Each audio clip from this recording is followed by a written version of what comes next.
Good morning students. आज का हमारा विषय है वचन की परिभाषा, भेद और उसके उदाहरण।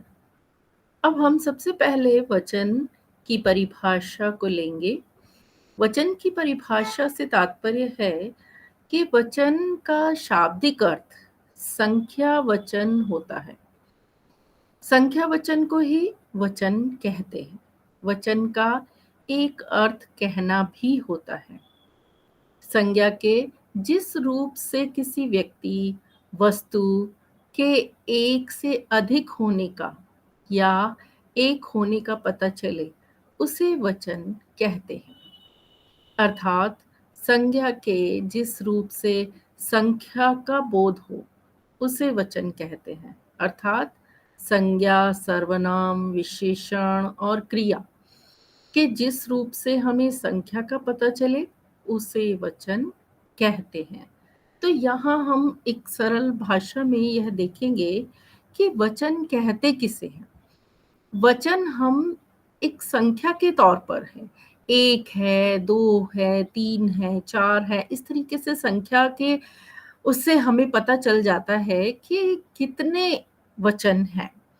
तो वचन को संख्या के उससे जोड़ा जाता है कि संज्ञा, सर्वनाम, विशेषण और क्रिया के जिस रूप में हमें संख्या का पता चले, उसे वचन कहते हैं।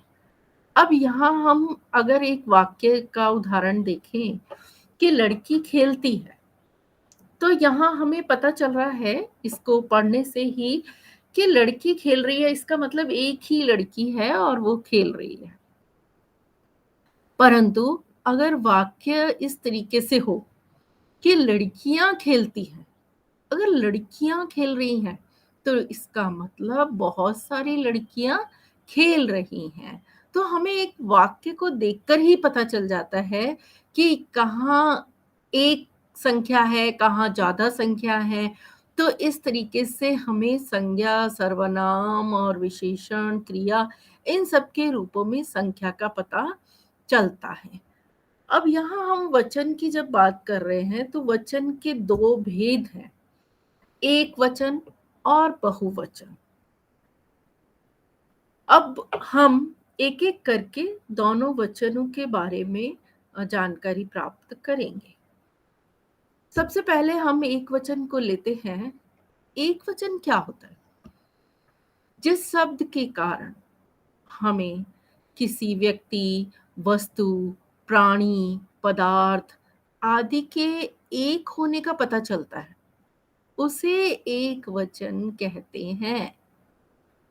जैसे बहुत सारे ऐसे उदाहरण हैं, लड़का, लड़की, गाय, सिपाही, बच्चा, कपड़ा, माता, पिता, माला, पुस्तक, स्त्री, टोपी, बंदर, मोर, बेटी, घोड़ा, नदी, कमरा, घड़ी, घर, पर्वत, मैं, वह, यह, रुपया, बकरी, गाड़ी, माली, अध्यापक, केला, चिड़िया, संतरा, गमला, तोता, चूहा आदि। बहुत सारे ऐसे उदाहरण हैं जो कि एक वचन में सम्मिलित होते हैं। कोई भी व्यक्ति हो सकता है, कोई वस्तु हो सकती है, प्राणी हो सकता है, पदार्थ हो सकता है। अगर वो संख्या में एक है, तो फिर वो एक वचन में सम्मिलित होगा। अब यहाँ जब हमने एक वचन के बारे में जानकारी ली है, तो इसका हम बहुवचन भी एक देखते हैं। बहुवचन जिस विकारी शब्द या संज्ञा के कारण हमें किसी व्यक्ति, वस्तु, प्राणी, पदार्थ आदि के एक से अधिक या अनेक होने का पता चलता है, तो उसे बहुवचन कहते हैं। वहां हम एक वचन में केवल एक ही व्यक्ति, एक ही वस्तु, एक ही प्राणी, एक ही पदार्थ, इन सब के विषय में एक ही था वो। परंतु यहाँ हम देख रहे हैं कि एक से यदि अधिक है या अनेक हैं, बहुत सारे हैं, तो फिर हम उसे बहुवचन कहेंगे। जैसे इसके भी उदाहरण हैं लड़के, मतलब शब्द को बोलते ही पता चल जाता है कि अनेक हैं या एक से अधिक हैं। लड़के, गायें, कपड़े, टोपियां, मालाएं, माताएं, पुस्तकें, वधुएं, गुरुजन, रोटियां, पेंसिलें, स्त्रियां, बेटे, बेटियां, लड़के, केले, गमले, चूहे, तोते, घोड़े, घरों, पर्वतों, नदियों, हम, वे, ये, लताएं, लड़कियां, गाड़ियां, बकरियां, रुपए। इन सभी शब्दों से हमें पता चल रहा है कि ये एक से अधिक हैं। इसका मतलब ये बहुवचन है। तो हमने अभी देखा एक वचन और बहुवचन क्या होते हैं। अब हम एक वचन और बहुवचन के कुछ नियम हैं, तो उन्हें भी देखते हैं। आदरणीय या सम्माननीय व्यक्तियों के लिए बहुवचन का भी प्रयोग होता है, लेकिन एक वचन व्यक्तिवाचक संज्ञा को बहुवचन में ही प्रयोग कर दिया जाता है। हम यहाँ देखते हैं कि व्यक्ति एक ही है, परंतु यदि वो आदरणीय है, सम्माननीय व्यक्ति है, तो फिर हम उसे बहुवचन के तौर पर प्रयोग करते हैं। जैसे इसका एक उदाहरण देखेंगे, गांधी जी चंपारण आए थे, एक ही है। हम यदि कोई सामान्य व्यक्ति होता तो हम अब गांधी जी चंपारण आया था, एक ही है। लेकिन उनको हमने बहुवचन में रखा, सम्माननीय है, आदरणीय है, तो गांधी जी चंपारण आए थे। शास्त्री जी बहुत ही सरल स्वभाव के थे। गुरुजी आज नहीं आए। अगर हम यहाँ एक वचन से लगाकर बोलेंगे, तो फिर वहां हमें वो अटपटा लगेगा, एक ऐसा लगेगा कि ये कोई अच्छा व्यक्ति बात नहीं कर रहा है, इसे पता नहीं है कि बड़ों से कैसे बात करनी चाहिए। तो पापा जी कल कलकत्ता जाएंगे। गांधी जी छुआछूत के विरोधी थे। श्री रामचंद्र वीर थे। तो यहाँ पर जितने भी सम्माननीय हैं, आदरणीय व्यक्ति हैं, उनके लिए हम क्या कर रहे हैं? उनके लिए हम बहुवचन का प्रयोग कर रहे हैं। अब हम जब हमने ये देखा, पहला जो हमारा नियम था कि कोई भी आदरणीय सम्माननीय व्यक्ति हो तो बहुवचन का प्रयोग करना होगा। अब हम दूसरा नियम देखते हैं। दूसरे नियम में एक वचन और बहुवचन का प्रयोग संबंध दर्शाने के लिए समान रूप से किया जाता है। एक वचन और बहुवचन का प्रयोग। अब इसमें संबंध दर्शाने के लिए किस तरीके से हम देख रहे हैं, तो समान रूप से हो जाएगा कि नाना है, मामी है, ताई, ताऊ, नाना, मामा, ना चाचा, चाची, दादा, दादी आदि। तो संबंध के रूप में भी इस तरीके से एक वचन और बहुवचन का प्रयोग एक समान रूप में कर सकते हैं। अब यहाँ दूसरा हम देखते हैं द्रव्य की सूचना देने वाली द्रव्य सूचक जो संज्ञाएं हैं, उनका प्रयोग केवल एक वचन में ही होता है, क्योंकि द्रव्य में तो कोई संख्या की बात है नहीं। द्रव्य वो तो पदार्थ, द्रव्य पदार्थ है, तो उसे हम एक वचन में ही रखते हैं। तेल, तेल को एक वचन में ही घी, पानी, दूध, दही, लस्सी, रायता। तो यहाँ पर इन्हें एक वचन में ही रखा जाएगा। अब अगला आता है वचन के कुछ शब्दों का प्रयोग। हमेशा ही बहुवचन में किया जाता है। कई शब्द ऐसे हैं जिनका प्रयोग हमेशा ही बहुवचन में होता है। दाम,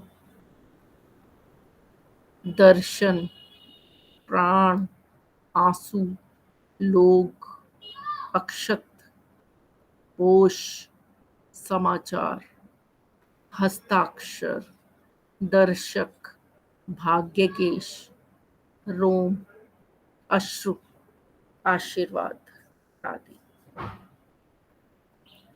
तो यहाँ हम इनका प्रयोग इस तरीके से कर सकते हैं। आपके हस्ताक्षर बहुत ही अलग है। अब यहाँ हमने हस्ताक्षर बहुत ही अलग हैं बहुवचन में प्रयोग किया है, लेकिन हस्ताक्षर एक ही है। लोग कहते रहते हैं, लोग, इसको भी हमने बहुवचन में प्रयोग में लाए। आपके दर्शन मिलना मुश्किल है, यानी कि बहुवचन। तुम्हारे दाम ज्यादा हैं। आज के समाचार क्या हैं?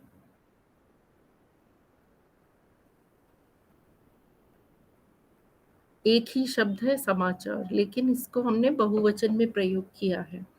आपका आशीर्वाद पाकर मैं धन्य हो गया हूँ। तो इसका मतलब ये है कि बहुत सारे ऐसे शब्द भी हैं कि वचन के कुछ शब्दों का प्रयोग हमेशा ही बहुवचन में हम करते हैं। अब यहाँ इन नियमों को हम जब देखते चल रहे हैं तो हमें ये पता चल रहा है कि किस तरीके से हम वचन के प्रति अपने बहुवचन, एक वचन, इनका हमें ध्यान रखना होगा कि किस तरीके से एक वचन प्रयोग में आ रहा है, किस तरीके से हमें बहुवचन प्रयोग में लाने हैं। अब वचन में पुल्लिंग के ईकरांत, ऊकरांत और ऊकारांत शब्दों का प्रयोग दोनों शब्दों में समान रूप से किया जाता है। जैसे एक मुनि, 10 मुनि, एक डाकू, 10 डाकू, एक आदमी, 10 आदमी आदि। अब यहाँ पर हम देख रहे हैं कि वचन में पुल्लिंग के जो पुल्लिंग है उसमें ईकारांत ई आ रहा है मुनि, और ऊ आ रहा है डाकू, और ऊ आ रहा है डाकू, ई आदमी। तो इस तरीके के जो शब्द हैं इनका प्रयोग दोनों वचनों में समान रूप से किया जाता है, चाहे वो एक मुनि है या 10 मुनि है, उनका एक ही तरीके से प्रयोग किया जाएगा। अब कभी कभी हम कुछ लोग बड़प्पन दिखाने के लिए वह और मैं की जगह पर वे और हम का प्रयोग करते हैं। मालिक ने नौकर से कहा कि हम मीटिंग में जा रहे हैं। तो कभी कभी लोग बड़प्पन दिखाने के लिए भी वह और मैं की जगह पर वे का प्रयोग कर रहे हैं। मालिक ने नौकर से कहा कि हम मीटिंग में जा रहे हैं, यानी कि वो नौकर से बड़ा है व्यक्ति। बड़प्पन दिखा रहा है, मालिक है। तो हम मीटिंग में जा रहे हैं। जब गुरुजी आए तो वे बहुत खुश थे। तो यहाँ गुरुजी के लिए हम बड़प्पन दिखा रहे हैं, वे लगा रहे हैं, वह नहीं लगाएंगे कि जब गुरुजी आए तो वह बहुत खुश थे, वे बहुत खुश थे।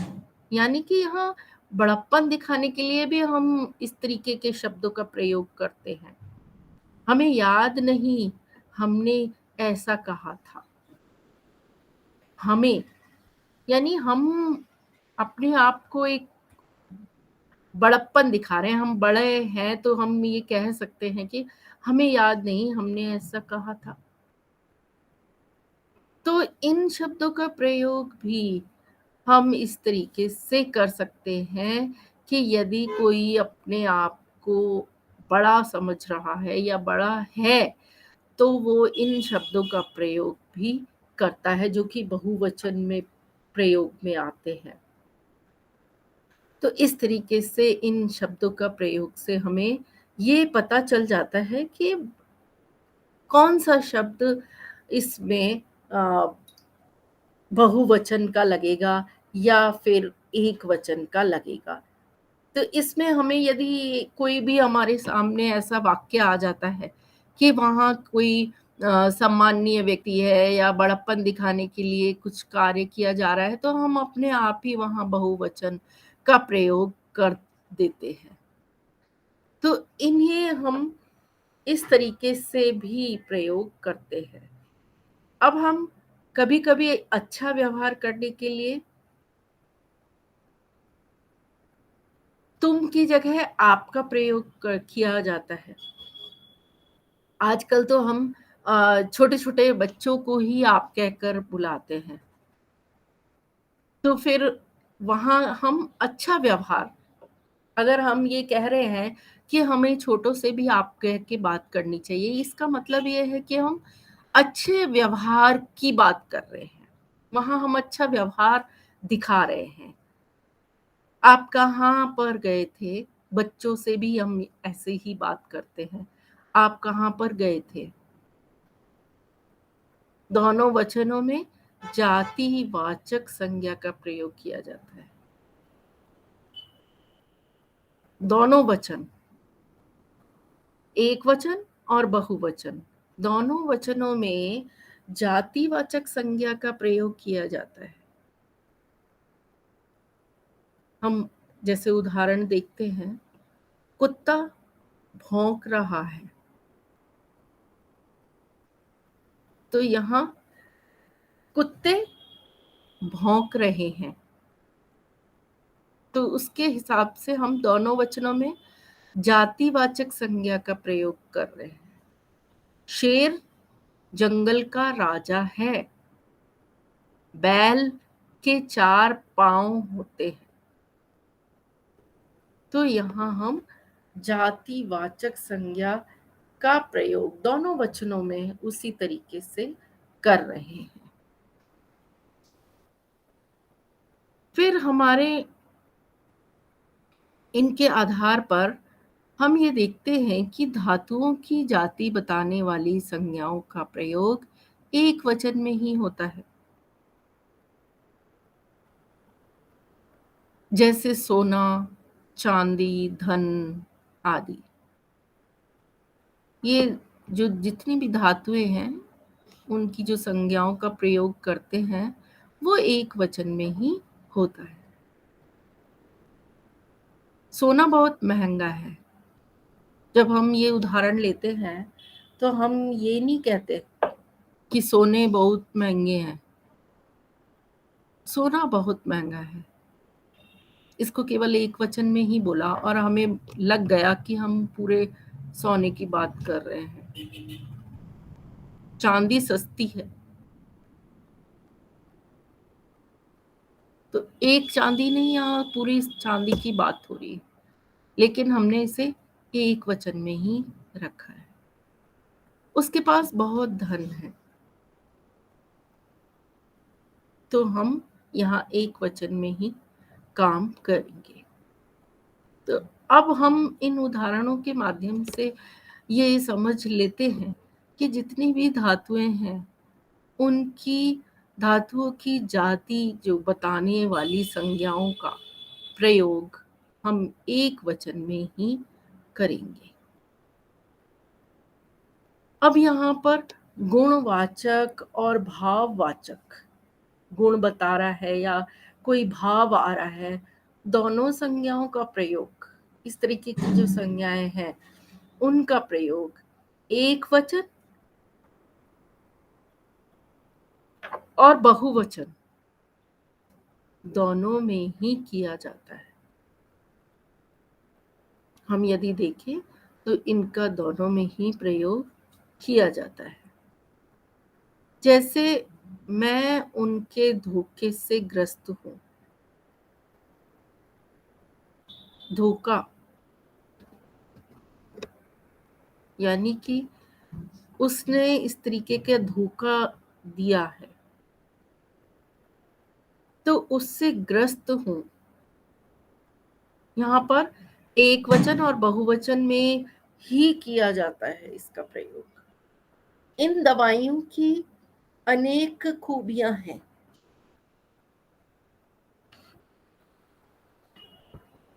तो यहाँ पर उन्हें दवाइयों का बहुवचन में हमने लिया है। डॉक्टर राजेंद्र प्रसाद की सज्जनता पर सभी मोहित थे। तो यहाँ हमने सभी यानी बहुवचन प्रयोग में लाए।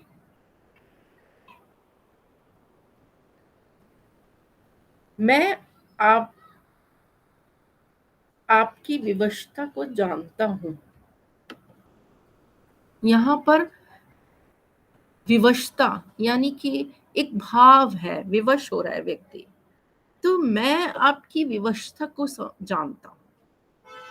यहाँ एक वचन और बहुवचन दोनों ही प्रयोग में लाए जा रहे हैं। अब इन वचन के बाद हम सिर्फ एक वचन में हर, प्रत्येक और हर एक का प्रयोग होता है। सिर्फ एक वचन में हर एक कुआं का पानी मीठा नहीं होता। प्रत्येक व्यक्ति यही कहेगा, यानी कि एक वचन हर, प्रत्येक और हर एक का प्रयोग होता है। हर इंसान इस सच को जानता है, यानी कि हमने एक वचन में प्रयोग लाए हैं और बोल हम बहुत लोगों के लिए रहे हैं, यानी प्रत्येक व्यक्ति। इसका मतलब हर व्यक्ति यही कहेगा। तो व्यक्ति बहुत सारे हैं लेकिन हमने प्रत्येक व्यक्ति यही कहेगा। हर एक कुआं यानी बहुत सारे कुएं हैं और हर एक कुएं का पानी मीठा नहीं होता। हम उसको एक वचन में बोल रहे हैं। हर इंसान इस सच को जानता है। तो हर इंसान इस सच को जानता है, इसका मतलब इंसान बहुत सारे हैं जो कि सच को जानते हैं, लेकिन हमने उसका प्रयोग एक वचन में ही किया है। अब यहां हम सिर्फ एक वचन की बात कर रहे थे। अगला हमारे सामने है समूहवाचक संज्ञा का प्रयोग केवल एक वचन में ही किया जाता है। समूहवाचक संज्ञा का प्रयोग केवल एक वचन में ही किया जाता है अगर कोई समूह है तो। इस देश की बहुसंख्यक जनता अनपढ़ है, यानी कि पूरे देश की बहुत ज्यादा जो संख्या है, हम एक ग्रुप की बात कर रहे हैं, एक समूह की बात कर रहे हैं कि एक बहुत बड़ा ऐसा समूह है जो कि अनपढ़ है। लंगूरों की एक टोली ने बहुत उत्पात मचा रखा है। लंगूरों की एक टोली है, पूरा एक समूह है जिसे हम लेकिन प्रयोग किसमें कर रहे हैं? एक वचन में ही प्रयोग कर रहे हैं। इसका मतलब किसी भी समूह के बारे में यदि हम बात करते हैं, तो वहाँ पर हमें एक वचन का प्रयोग ही करना चाहिए। अब उसके बाद हम ज़्यादा समूहों का बोध करने के लिए, अगर एक ही समूह है, तो हम एक वचन का प्रयोग कर रहे हैं। लेकिन अगर ज़्यादा समूह है ज़्यादा समूह है, तो हम देखते हैं कि वहाँ पर बहुवचन का प्रयोग किया जाएगा। विद्यार्थियों की बहुत सी टोलियाँ गई हैं। इसका मतलब विद्यार्थियों की एक टोली नहीं है, बहुत सारी टोलियाँ हैं, तो उनको हम बहुवचन में करेंगे। अगर एक ही टोली होती, तो फिर हम एक वचन में उसका प्रयोग करते कि विद्यार्थियों का समूह कहाँ जा रहा है। विद्यार्थियों की बहुत सारी टोलियाँ कहाँ जा रही हैं। तो हम यहाँ पर एक बहुत बड़ा इसमें अंतर देखने के लिए मिल रहा है कि यदि विद्यार्थियों की एक ही टोली है, तो हम उसे एक वचन में प्रयोग में ला रहे हैं। अगर विद्यार्थियों की बहुत सारी टोलियाँ हैं, अगर उसकी बहुत सारी टोलियों की बात कर रहे हैं, तो फिर वहाँ बहुवचन आएगा। अकबर की सदी में अनेक देशों की प्रजा पर अनेक अत्याचार होते थे। यहाँ अगर देश की बात होती, एक पूरे देश की बात होती, तो फिर हम अत्याचार होता था। लेकिन हम यहाँ अनेक देशों की बात कर रहे हैं, अनेक अत्याचार होते थे, तो वहां फिर हम बहुवचन का प्रयोग करेंगे। अब इस तरीके से एक से यदि ज्यादा अवयवों का प्रयोग बहुवचन में होता है, लेकिन एक वचन में उनके आगे एक लगा दिया जाता है, जैसे आंख, कान, उंगली, पैर, दांत, अंगूठा आदि। अब इनका यदि हम उदाहरण देखें, तो एक से ज्यादा अवयव हैं। हमारा एक दांत अगर बोलते हैं, तो पूरे दांत उसमें आ जाते हैं, और दांत बहुत सारे हैं। राधा के दांत चमक रहे थे, यानी सारे दांत चमक रहे हैं, तो उसका बहुवचन में प्रयोग हो रहा है, क्योंकि वो एक से ज्यादा है, चमक रहे थे। मेरे बाल सफेद हो चुके हैं, बोला क्या जा रहा है? बाल। और बाल में सारे बाल आ गए, और उनको हम बहुवचन में ले रहे हैं। तो कई ऐसे शब्द हैं जिन्हें हम बहुवचन में ही प्रयोग करते हैं, क्योंकि वो है ज्यादा, लेकिन हम एक ही शब्द उनके लिए प्रयोग में ला रहे हैं। और जब हम एक वचन में उनका प्रयोग करेंगे, तो उसके आगे हम एक लगा देंगे। अगर हम एक ही दांत की बात करेंगे कि मेरे एक दांत में दर्द है, तो वहां हम एक वचन की बात कर रहे हैं, एक दांत में दर्द है, हो रहा है, एक वचन हो गया। अगर मेरे दांत में दर्द हो रहा है, इसका मतलब सारे दांत, मेरे दांतों में दर्द हो रहा है, तो सारे दांत आ गए, बहुवचन हो गया। मेरा एक बाल टूट गया, अब यहाँ केवल एक बाल की बात हो रही है, टूट गया, तो हम इसको एक वचन में ले आए। तो जब हम एक लगा देंगे, तो अपने आप ही उसका मतलब है कि वो एक वचन है। एक वचन है, तो फिर हम उसे एक वचन की तरह ही प्रयोग में लाएंगे। मेरी एक आंख में खराबी है, केवल आंख की बात करते हैं, तो फिर वहां दोनों आंखें आ जाती हैं। लेकिन मेरी एक आंख में खराबी है, यहाँ हम एक वचन का प्रयोग करेंगे। मंजू का एक दांत गिर गया, यानी एक दांत, यहाँ एक वचन हुआ। राधा के दांत चमक रहे थे, इसका मतलब पूरे दांत चमक रहे। मंजू का एक दांत गिर गया, इसका मतलब एक दांत गिरा है, तो एक वचन होगा। तो यहां हमें बहुवचन एक वचन को समझने में आसानी हो जाती है, और इसका प्रयोग भी हम उसी तरीके से कर सकते हैं। अब हम देखें तो करण कारक के शब्द जैसे जाड़ा, गर्मी, भूख, प्यास आदि को बहुवचन में ही प्रयोग किया जाता है।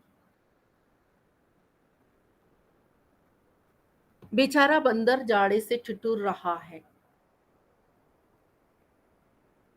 जाड़े से ठिठुर रहा है, करण कारक है इसमें। तो यहाँ पर बहुवचन में प्रयोग किया जाएगा। अगर जाड़ा है तो वो जाड़े शब्द का प्रयोग होगा, क्योंकि वहां बहुवचन लगेगा, करण कारक हो रहा है यहाँ से, जाड़े से। भिखारी भूखे मर रहे हैं, यहाँ भूखा मर रहे हैं नहीं हो सकता, उसे बहुवचन में करने के लिए भूखे मर रहे हैं। तो इन शब्दों का प्रयोग हमें बहुवचन में करना होगा। प्यासे, भूखे। तो करण कारक जो भी है, कर्ता ने कर्म को कर्ण से, जाड़े से, गर्मी से, भूख से, प्यास से, जहां हम करण कारक की बात कर रहे हैं से, वहां हमें बहुवचन प्रयोग में लाना है। कभी कभी कुछ एक वचन संज्ञा शब्दों के साथ गुण, लोग, जन, समूह, वृद्ध, वृंद, दल, गण, जाति शब्दों को बहुवचन में प्रयोग किया जाता है। छात्रगण, छात्रगण का मतलब है कि सभी छात्रों को बोला जा रहा है। छात्रगण बहुत व्यस्त होते हैं, एक छात्र की बात नहीं हो रही है। इस शब्द से अगर वो गण लग गया है छात्र के आगे, तो फिर हम वहां बहुवचन का प्रयोग करेंगे। अगर केवल छात्र है तो फिर एक वचन आएगा, लेकिन वहां गण लग गया, छात्रगण, तो फिर बहुवचन होगा। छात्रगण बहुत व्यस्त होते हैं। मजदूर लोग, लोग का प्रयोग, लोग मजदूर एक भी हो सकता है, लेकिन यदि हमने लोग इसके साथ लगा दिया, मजदूर लोग काम कर रहे हैं, तो यहां बहुवचन का प्रयोग किया जा रहा है। स्त्री जाति बहुत संघर्ष कर रही है। स्त्री केवल स्त्री होता तो एक वचन का प्रयोग होता, लेकिन यहाँ स्त्री जाति यानी कि स्त्री जाति पूरी जाति को संबोधित कर रही है, तो स्त्री जाति बहुत संघर्ष कर रही है। यहाँ फिर हम बहुवचन का प्रयोग करेंगे।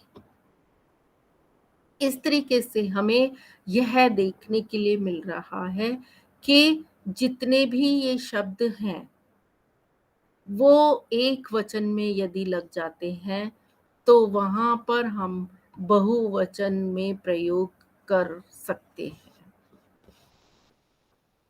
अब ये है एक वचन से बहुवचन बनाने के नियम। जब हम एक वचन है और बहुवचन बना रहे हैं तो फिर इसका नियम हमें अलग से देखना पड़ेगा। अगर एक वचन में हम, एक वचन है जूता, बहुवचन जूते। जब अकारांत के पुल्लिंग शब्दों में आ की जगह ए लगा दिया जाता है तो वो बहुवचन हो जाता है। जूता, आ, आ अकारांत यानी कि पुल्लिंग शब्द है लेकिन अकारांत है, तो फिर इसमें हम ए लगा देंगे तो ए लगने से क्या हो जाएगा, बहुवचन हो जाएगा। जैसे जूता, जूते, ए लग गया। तारा, तारे, लड़का, लड़के, बहुवचन बनता जा रहा है। घोड़ा, घोड़े, बेटा, बेटे, मुर्गा, मुर्गे, कपड़ा, कपड़े, गधा, गधे, कौवा, कौवे, केला, केले, पेड़ा, पेड़े, कुत्ता, कुत्ते, कमरा, कमरे। आ की जगह ए लग रहा है तो ये बहुवचन बन रहे हैं। तो इन शब्दों को बहुवचन बनाने के लिए ए लगा दिया जाएगा। दूसरा, जब अकारांत से स्त्रीलिंग शब्दों में अ की जगह पर ए लगा दिए जाते हैं। कमल स्त्रीलिंग शब्द है, अकारांत अ है कमल, अब इसमें ए लगा दिया जाएगा। कमलें, बात, बातें, रात, रातें, आंख, आंखें, पुस्तक, पुस्तकें, किताब, किताबें, गाय, गायें, बहन, बहनें, झील, झीलें, सड़क, सड़कें, दावत, दावतें। तो यहाँ अ की जगह ए लग जाएगा। अगला, हम जब अकारांत के स्त्रीलिंग शब्दों में आ की जगह पर ए लगा दिया जाता है। कविता, आ है कविता, स्त्रीलिंग है लेकिन यहाँ ए लगा देंगे। कविताएं, लता, लताएं, अध्यापिका, अध्यापिकाएं, कन्या, कन्याएं, माता, माताएं, भुजा, भुजाएं, पत्रिका, पत्रिकाएं, शाखा, शाखाएं, कामना, कामनाएं, कथा, कथाएं, कला, कलाएं, वस्तु, वस्तुएं, दवा, दवाएं। ये हमारे आ से ए बन जाते हैं। अब यहाँ जब हम स्त्रीलिंग के शब्दों में या की जगह या लगा दिया जाता है।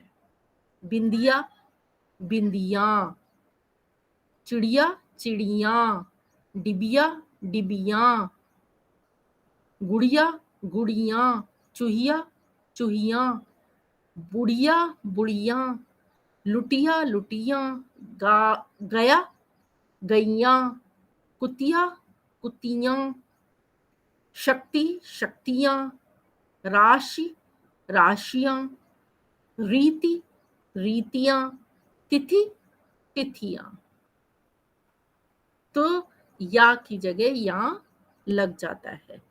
इसी तरीके से हम ये देखते हैं कि किस तरीके से हमारा इकारांत और ई के जो स्त्रीलिंग है उनका भी इस तरीके से प्रयोग हो सकता है। नीति, नीतियां, थाली, थालियां, लड़की, लड़कियां, चुटकी, चुटकी, चुटकियां, रानी, रानियां। तो इसमें जब हम दल, वृंद, वर्ग, जन, लोग, गण आदि का जोड़ा देखते हैं तो साधु, लोग, अगर हमें इसका अधिक बनाना है तो हम इस तरीके से प्रयोग में लाते हैं। साधु लोग, बालक गण, अध्यापक वृंद, मित्र वर्ग, विद्यार्थी गण, सेना दल, आप लोग, गुरुजन, श्रोताजन, गरीब लोग, पाठक गण, अधिकारी वर्ग। तो फिर हम जब इकारांत और ई संज्ञाओं के पीछे यों जोड़ दिया जाता है तो ई को ई में बदल दिया जाता है। मुनि, मुनियों, गली, गलियों, नदी, नदियों, साड़ी, साड़ियों, श्रीमती, श्रीमतियों, गाड़ी, गाड़ियों, झाड़ी, झाड़ियों। तो ई की जगह यों का शब्द आ रहा है। वचन परिवर्तन, किस तरीके से वचन का परिवर्तन हो जाता है एक वचन से बहुवचन में। पत्ता, पत्ते, बच्चा, बच्चे, बेटा, बेटे, कपड़ा, कपड़े, लड़का, लड़के, बात, बातें, आँख, आँखें, पुस्तक, पुस्तकें, किताब, किताबें, रुपया, रुपए, तिनका, तिनके। यहाँ वचन का परिवर्तन हो जाता है। तो आज हमने वचन की परिभाषा, भेद, उदाहरण सभी के बारे में विस्तार से जानकारी प्राप्त की। अब इसके अंत में हम बहुत सारे महत्वपूर्ण बिंदु हैं, रेफरेंसेस हैं, इनको प्रयोग में लाकर आप वचन के बारे में, विषय में बहुत और भी अधिक जानकारी प्राप्त कर सकते हैं। अब इस विषय के अंत में हम कुछ बहुविकल्पीय प्रश्नों को देखेंगे। साधु शब्द का बहुवचन रूप क्या होगा? साधुओं, साधुएं, साधु, इनमें से कोई नहीं। सही उत्तर है इनमें से कोई नहीं। श्रीमती शब्द का बहुवचन होगा श्रीमतिनी, श्रीमतिये, श्रीमतीय, श्रीमतियां। इस शब्द का सही अर्थ है श्रीमतियां। दूसरा अगला प्रश्न है गीदड़। गीदड़ का स्त्रीलिंग क्या होगा? गीदड़ीन, गीदड़नी, गीदड़ी, गीदड़िया। सही शब्द है गीदड़ी। तिथि, तिथि शब्द का बहुवचन है तिथियों, तिथियों, तिथियां, इनमें से कोई नहीं। सही उत्तर है तिथियां। तिथियां इसका सही जवाब होगा।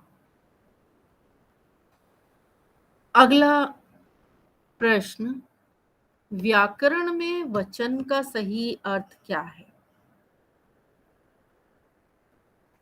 प्रतिज्ञा, बोली, भाषा, संख्या।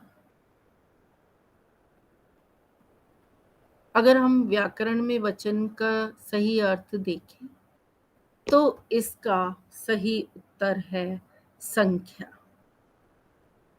यानी कि डी ऑप्शन इसका सही उत्तर होगा।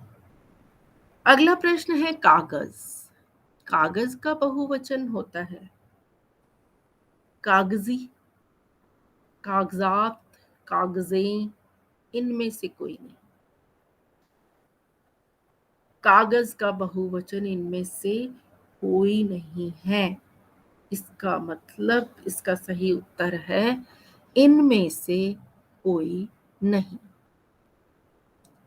अगला प्रश्न है, इनमें से एक वचन बहुवचन का कौन सा युग्म सही नहीं है? घोड़ा, घोड़े, आंसू, आंसुओं, गली, गलियां, चिड़िया, चिड़िया। सही नहीं है। घोड़ा, घोड़े ये सही है। आंसू, आंसुओं,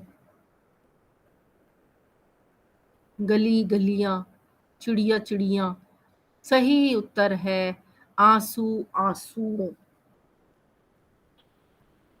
इसका सही उत्तर है आंसू, आंसू। भारतीय शब्द का बहुवचन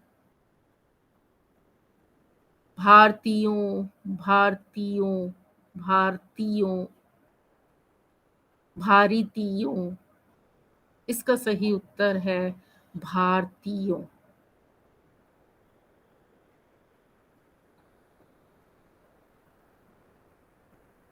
अगला प्रश्न है, इनमें से कौन सा शब्द बहुवचन में ही प्रयुक्त होता है?